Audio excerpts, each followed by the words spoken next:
In this video I'll show 20 before and after photos from the same iconic location in Iceland, Stokksnes, and share some thoughts on the editing.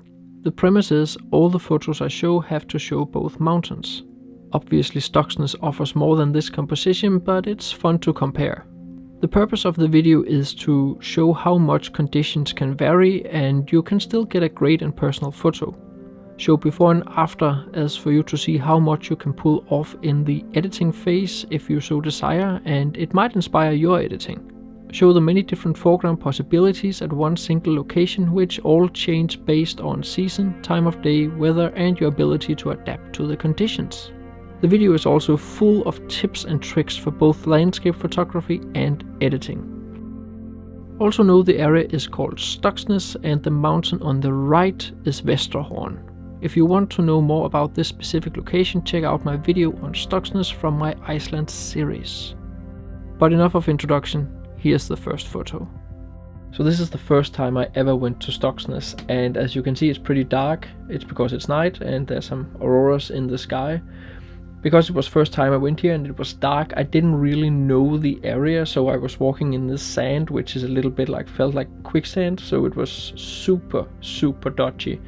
But I did manage to get a photo, and as you can see here in the processed version, it actually turned out pretty good. I didn't really manage to get a proper reflection. I got the reflection of the mountains, but as I used the 16-35 and this is 16mm back then, I could hardly fit in the entire mountains.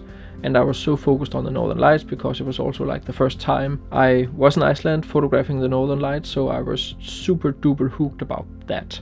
So this is actually my very first image from Stokksnes.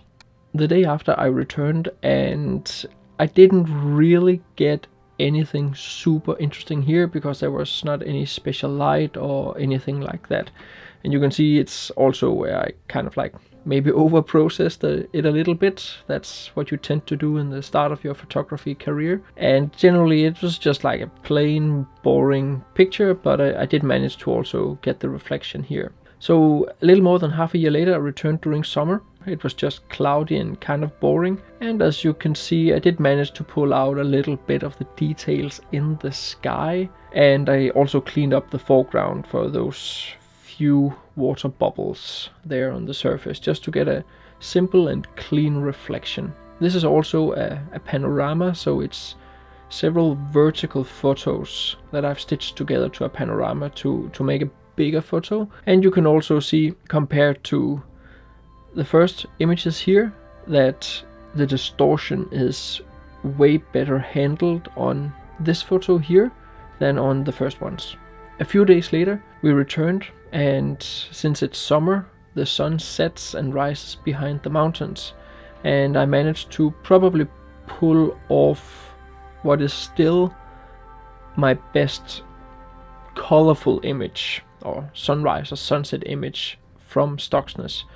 You can also see that all the grass here is green, which gives it another look, because on all my future images from here on the grass will be yellow or brown. So this is, as you can probably guess, a stitched image or a time blended image, because as you can see there's this cloud over here on the left above the mountain, and there was no time where both mountain peaks were visible, so I had to blend them as to get this shot here. So the first shot you can see here is obviously the right part, and then later I took the left part and blended it together. And then I also made a shot for the foreground.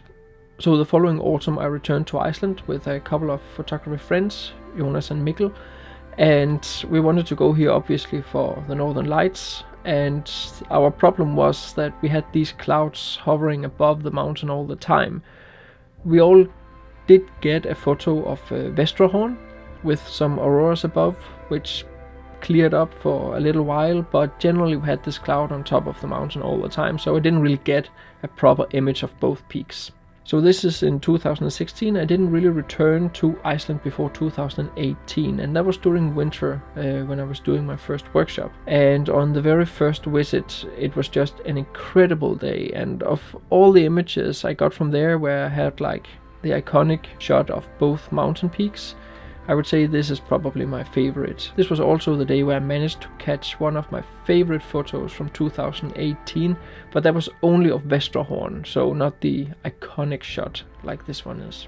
So on the next workshop I focused mostly on just getting some drone photography done, and I wanted a drone photo from here, and I made this panorama. So generally you can see on my editing, it's basically just to pull out the details and emphasize what is interesting to look at. Purposely I didn't remove the cars down on the parking lot, I kept it in there for scale, and I mainly used this photo just to give an idea about how the entire location looks like. So on the next workshop it was just low-hanging clouds all the time and showers coming in, and we didn't really manage to get anything here. For the following days it was just the worst weather I've ever had in Iceland, and we focused on the ice beach instead of going back to Stokksnes because it was just low-hanging clouds all the time. So you might recognize this photo here. This was from when I visited Stokksnes along with Nigel Danson. We had spent most of the afternoon here, and just at sunset the clouds cleared and we got the most beautiful orange light to light up the entire scene and the clouds which were lifting around the top of the mountains. It was just an absolutely extraordinary, beautiful scene. And given the conditions, it's one of my favorite photos. Sadly, the reflections on the beach aren't that strong simply because of the beach being full of pebbles at this time. So yeah, nothing's perfect, but I really like this photo. You can probably also see that the mountain changes shape between these two photos, and it's because I put two photos together. You can see how there's less clouds on Vestrahorn in this photo here, up here on the right, than on this photo here. So I really like the clouds on this photo, and just I think 30 seconds later the clouds had cleared so much as I could actually see the peak of Vestrahorn. So I just put this in here and merged them together. A few days later I returned again on my own because it was supposed to be super nice for Northern Lights, but sadly there were simply just too many clouds. I did manage to get this composition. I am not very satisfied with how I managed to edit this one, but I do like the composition, but as you can see the mountain peaks are cut off, so it's a little bit like bland photo. So it's not really one I've put out on social medias. And this was the last time I visited during winter 2018. So my next visit was in October 2018, and I was leading a workshop there, and I managed to get this shot, which is probably my most popular image from Stokksnes on the social media. And you kind of understand why. This very, very strong leading line leading into the image and these very clear mountains. You do get some of the reflection, and it's generally just super, super dramatic. But as you can see from the straight out of camera photo, it's just a normal day. The sun is a little bit low, as you can see on the shadow over here, so we do get nice side light, but it's still just blue sky. There's no golden light. So I really just emphasized all the contrast in this image and darkened down the sky and brightened up all the whites and made this super dramatic image.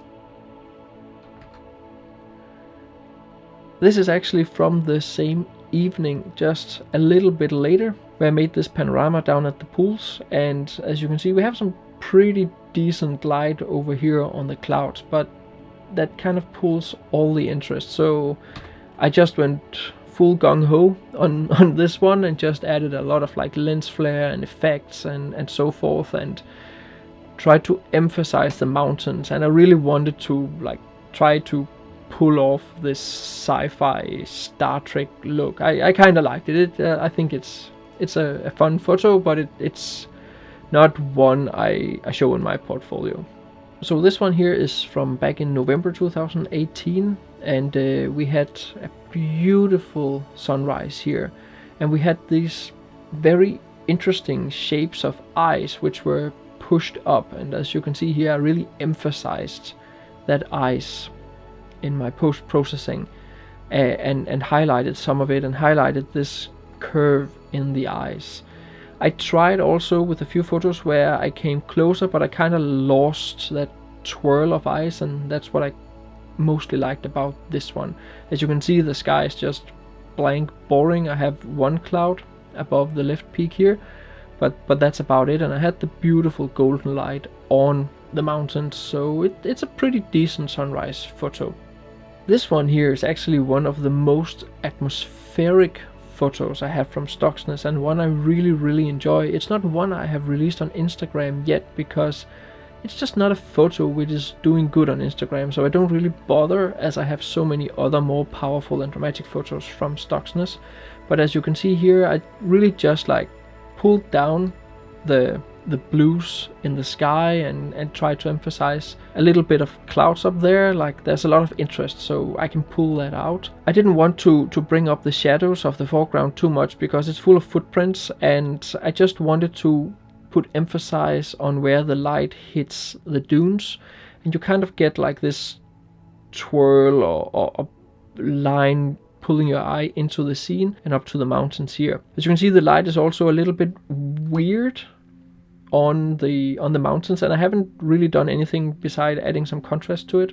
That phenomena is simply because the light comes from left out here, and because of the low angle of the sun, it's reflected on the pond down here. You can see there's a little bit of reflection from the cafeteria over here, and it's reflected onto the pond and then up onto the mountains, and that's why we actually get a lot of light here on the front. And you could actually see, like, if I went through my photos from here, you can see how that light changes a little bit from photo to photo. But this is actually a photo I really like, because there's just so much atmosphere. There's a lot of mist going on, the light is a little bit weird, the clouds in the sky are not too much, but they're not too little either, and you have how the light just kisses the top of the dunes here. So a photo I really like from here. So this one photo here, you might have seen that if you followed my stories from Iceland back in November. As you can see, the conditions were actually really boring. Flat light, not much going on. We did get some mist coming in from the ocean, which I kind of liked, and the waves were kind of boring, not much were going on. But because the waves were kind of boring and the ocean weren't too dramatic, I could see that there was this little pool where the water came in and flowed around this rock here in the foreground, and I thought to myself that I might actually be able to catch some streaks here. So I put the camera down, and I think this is my 11th try. I just had to get the shutter speed right. The shutter speed was around 4 seconds, and it was just about timing here. Here I couldn't just like hammer off and hope I got the right photo. Here I really had to time it when the water started to recede. I just started the exposure and waited for 4 seconds, and I got this one. I just knew instantly this would be one of my favorite photos. How I edited it was simply just to emphasize the streaks down here, cleaned up a few of these highlights over here on the right, and as you can see here, there's a wave because of the long exposure. It stops here, so you have a quite dramatic or high contrast area right here, and I softened that out also and emphasized the mist a little bit and just added a little bit more contrast to the entire photo. Yeah, it really turned out to be one of my favorites from 2018. This photo here is also from the same evening. I found this super cool twirl in the dunes, and I just wanted to put it in here. I am not too happy about how I processed the sky. It looks a little bit too fake to my taste. The blues are too blue and the orange is too orange, and as you can see, I've just pulled the tones too much apart, but I really like the foreground here. So again, it might do well on Instagram because people love pop stuff on Instagram, but again, it's not a photo I put in my portfolio. So now we move to February, and on our first visit, completely clear day, and we did get a little bit of a sunset, but not much, and we returned later to photograph the northern lights here, and we managed to do that after waiting for a very long time. But I actually think that my favorite photo where I can see both mountain peaks from this evening or afternoon is this one. Super simple. I get the reflection, I get the mountains because I have to exposed for the highlights. The blues around become very dark, so it becomes very simple and very dramatic, and you get these two iconic mountains right there in the middle of the photo.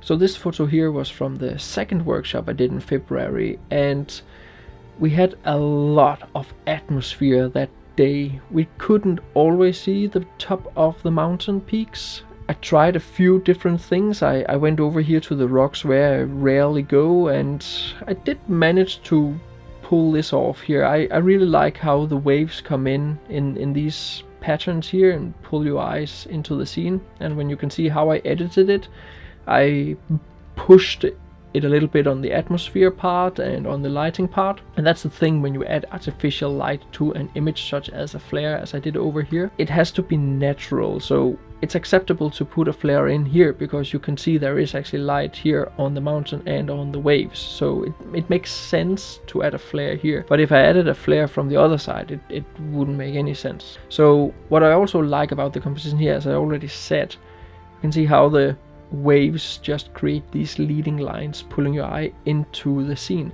But you can also see the waterfront here along the cliffs is reflected in the sky, so you kind of have this diagonal going through from the middle of the photo down to the corner, and one from up here in the corner going down to also the middle of the photo. And then it's just like an epic scene. Again, it looks like something out of a sci-fi or fantasy movie. I really like the processing on this one photo here, and I think it's one of my favorite photos from my winter workshops. So this one here is from the very last workshop, and we just had shower after shower after shower come in during the day. But luckily the top of the mountain peaks were actually visible from time to time. Also on this particular day, the water wasn't too aggressive, so we had a very long and flat beach, so we had great opportunities to catch some reflections. In one of my earlier videos, you've probably seen a photo of Vestrahorn alone reflected. This is from the same evening, and this is where I just made a panorama. And my former photos here, this one here and this one here, were taken with my Sony a7R III, but because of a little accident I actually had here at Stokksnes between this photo and this photo here, I will show that photo later, that's for another video. Here I had to photograph with my A6000, and I just made like a panorama of 3 horizontal photos and put them together to get this one here. And the reason why I bring it up in regard to the cameras, it's basically just to show that you can't really see, unless you really start to go in and pixel peep, what cameras are taking what photos. So I used my Sony a6000 with my Sony E-mount lenses for an entire week, and it worked out really well. So I got this photo and I really like it. It's super moody. It's kind of like a ghost ship in the sea, and you get this reflection also.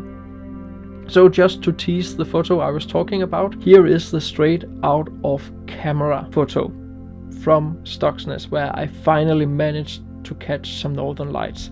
But I'm not going to show you the final photo just yet. That is for a future video. That video will come out in a few weeks from now.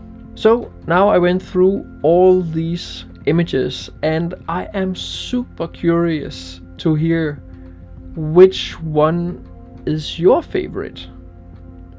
There are a lot to choose from. I would like to hear which one it is, and also why. You can explain it down in the comments. And yeah, thank you so much for watching. As always, I would highly appreciate both a like and a comment. Oh, and if you want to join one of the Iceland workshops, I host several the coming winter in both November, January and February. They vary in length, price and location, but we do visit Stokksnes in all of them. Be sure to check them out via the links in the description. And again, thank you so much for watching.